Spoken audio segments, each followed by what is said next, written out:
আমরা পিআর পদ্ধতি তো আমরা আপনাকে আগেই প্রত্যাখ্যান করেছি।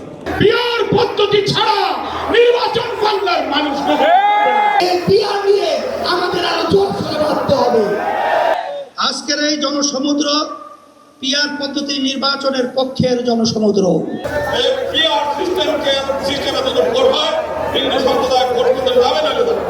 যারা স্থানীয় সরকারের নির্বাচন জাতীয় সংসদের নির্বাচনের আগে চায় তাদের একটি উদ্দেশ্য আছে, হয় নির্বাচন বিলম্বিত করা অথবা বাংলাদেশে নির্বাচন না হওয়া। সুপার ফ্রেশ ফর্টিফাইড সয়াবিন তেল, শুরু হোক হেলদি লাইফের জার্নি। যে পিআর পদ্ধতিতে নিম্ন কক্ষের অর্থাৎ জাতীয় সংসদের নির্বাচন তারা চায়, সেটা তাদের রাজনৈতিক অবস্থান থেকে, দলের অবস্থান থেকে চাইতেই পারে, কিন্তু বাংলাদেশের বাস্তবতায় এবং ইতিপূর্বে সংস্কার কমিশনে আমাদের সাথে যেভাবে আলোচনা হয়েছে, সেই পিআর পদ্ধতির নির্বাচনের মধ্যে আমরা কোনো ঐক্যমত পাইনি। তাছাড়া বাংলাদেশে এই আনুপাতিক হারে নির্বাচনের জন্য কোনো ইতিহাস নাই এবং সংসদীয় রাজনীতি বা সংসদীয় নির্বাচনের ইতিহাস নাই।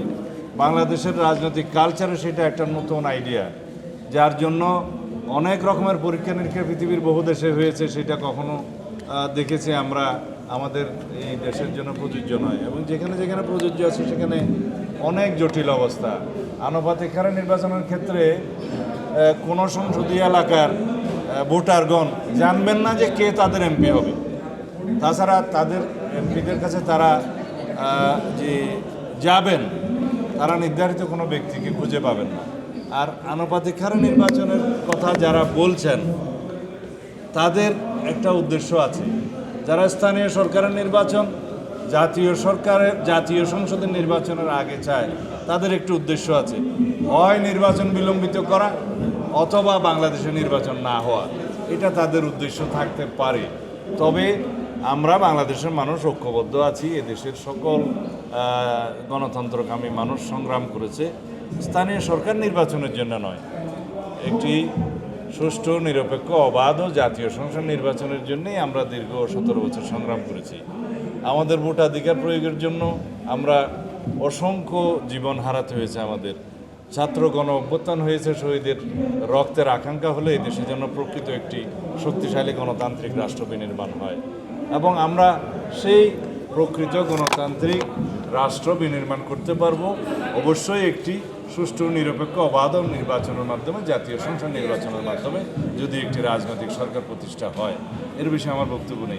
আমরা পিআর পদ্ধতি তো আমরা আপনাকে আগেই প্রত্যাখ্যান করেছি। পিআর পদ্ধতি বাংলাদেশের রাজনৈতিক কালচারে, আমাদের ইতিহাসে, আমাদের ভোটের এই সিস্টেমে কখনো উপযুক্ত নয়। আমরা এখানে এক ব্যক্তির এক ভোট এবং সরাসরি ভোট প্রত্যেকটা নির্বাচনী এলাকায় তার প্রতিনিধিকে সে ভোট দেবে, এবং এটাকে বলা হয় ফার্স্ট পাস্ট দি পোস্ট। সেই সিস্টেমের মধ্যে আমরা আছি, এবং ঐকমত্য কমিশনের যে আলোচনায় সেটা এখন এভাবেই টেবিলে আছে। এখন কেউ কেউ রাজনৈতিক দাবি হিসেবে সেটা উত্থাপন করতে পারে, সেটা তাদের রাজনৈতিক অধিকার, তবে সেটা সবার উপরে চাপিয়ে দেওয়ার কোনো মানে নেই।